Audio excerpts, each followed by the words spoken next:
bagaimana kita menanamkan, mengembangkan dan mengagungkan, memperhatikan takwa yang sudah ada di hati kita. Silahkan, ini tugas Bapak Ibu, pemirsa TV One dimanapun Anda berada. Mulai hari ini kita membuka ayat Al-Quran di mana ada kata muttaqin, kata ittaqullah, kasih tanda. Sebagaimana ayat yang saya baca, Al-Quran ini diturunkan tidak ada sedikit pun keraguan di dalamnya dan menjadi petunjuk bagi orang. Siapa ya Allah ini mereka? Aku ingin dapat petunjuk Al-Quran dan aku ingin menjadi seperti mereka, muttaqin. Apa yang harus saya lakukan?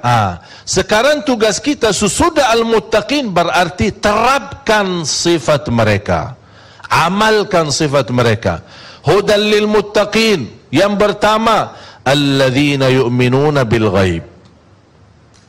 Apapun yang gaib, zat Allah, surga, neraka, masalah kematian, dikubur, dan hal-hal yang kita tidak pernah nampak tapi kita percaya dan yakini karena itu berita dari Allah dan berita dari Rasul, bukan ramalan masa depan. Itu hakikat, bahkan ainul yakin, dan yang kita semua akan menghadapinya satu demi satu.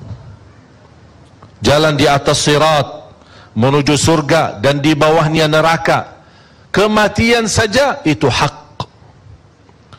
Makanya tugas kita mengikuti sifat satu persatu. Alladzina yu'minuna bil ghaib wa yuqimuna salat. Sejauh mana selama ini kita mendirikan salat? Apakah ada bukti saya berduli perintah Allah supaya Allah berduli sama saya?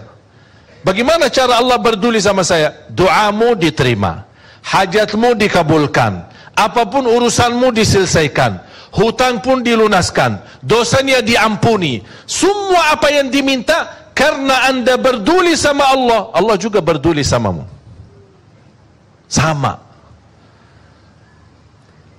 Beribadah kepada Allah dengan cara yang dahsyat, akan Allah tunjukkan balasan yang dahsyat. Semua kita ingin mendapatkan yang terbaik, tapi jangan kita memberi kepada Allah yang biasa-biasa aja. Kalau mau yang luar biasa dari Allah, tunjukkan yang luar biasa, baru akan dilihat. Makanya selama ini cuba tanya diri, ketika ibu-ibu belanja di pasar atau belanja di Tanah Abang, gimana salat zuhurnya? Ditunda atau pas mendengar azan tinggalkan segala belanjaan?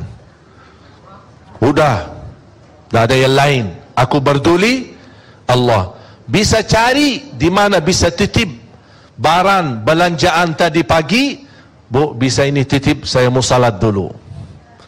Aku heran ketika pas salat tidak mau cari alasan untuk titip barang, tapi pas lagi mau makan, boleh nggak Bu, saya titip ini, kita mau makan dulu nanti balik lagi. Berarti pas urusan makan bisa cari jalan. Makanya semakin Anda menunjukkan keberduliannya ibadah, keberduliannya berdekatan kepada Allah, akan Allah tunjukkan perubahan dalam kehidupan kita. Berubah selalu semakin baik. Kalau ada dalam kehidupan kita merasa ada sedikit masalah, galau, pusing, stres, jengkel di hati, perasaannya tidak enak, ku ada sikap perubahan akhlak istri, sikap perubahan suami kita, sikap perubahan anak-anak kita. Aduh, anak-anak saya dulu rajin baca Quran, rajin jaga salat, tiba-tiba suka ngamuk, suka marah, kayaknya hantu diganggu, kayaknya ada kesurupan, tolong dibacain. Itu udah ada kesurupan, tidak ada hantu, tidak ada apa-apa. Cuman kita ada sedikit berubah keberdulian kita sama Allah, Allah kirimkan peringatan, anak kita juga berubah akhlaknya. Barangkali sadar. Ulama dulu bukan menghitungkan dosa-dosa adalah berbuat buruk, meninggalkan takbiratul ihram bagi mereka dosa, muhasabah diri, kenapa saya telat takbiratul ihram. Orang dulu ketika lupa melaksanakan sunnah qabliyah ba'diyah, dia bisa menangis. Ketika dia telat bangun waktu salat subuh, dia bisa sepanjang hari mendiamkan diri dan memohon ampun kepada Allah. Berapa kali kita tinggalkan salat, berapa kali tertidur dari waktu salat, berapa kali kita masbuk. Bahkan di masa dulu sampai Imam Ahmad Hanbali berkata, orang-orang yang meninggalkan sunnah witir, padahal witir sunnah, tapi meninggalkan sunnah witir tidak bisa sah saksinya, tidak bisa diterima jadi saksi. Makanya kalau orang dulu ada saksi nikah ditanya, inti jaga witir enggak? Kalau tidak jaga witir, tidak bisa jadi saksi. Begitu luar biasa. Ini bagi mereka itu menghitungkan itu dosa kalau ditinggalkan. Padahal hukum witir itu sunnah. Mengapa mereka memuliakan hal yang sunnah apalagi yang wajib? Karena mereka ingin menjadi orang yang bertakwa. Baca surah Ali Imran. وَسَارِعُوا إِلَى مَغْفِرَةٍ مِّن رَّبِّكُمْ وَجَنَّةٍ عَرْضُهَا السَّمَاوَاتُ وَالْأَرْضُ أُعِدَّتْ لِلْمُتَّقِينَ. Allah menawarkan segera kepada ampunan Allah, segera masuk surga Allah.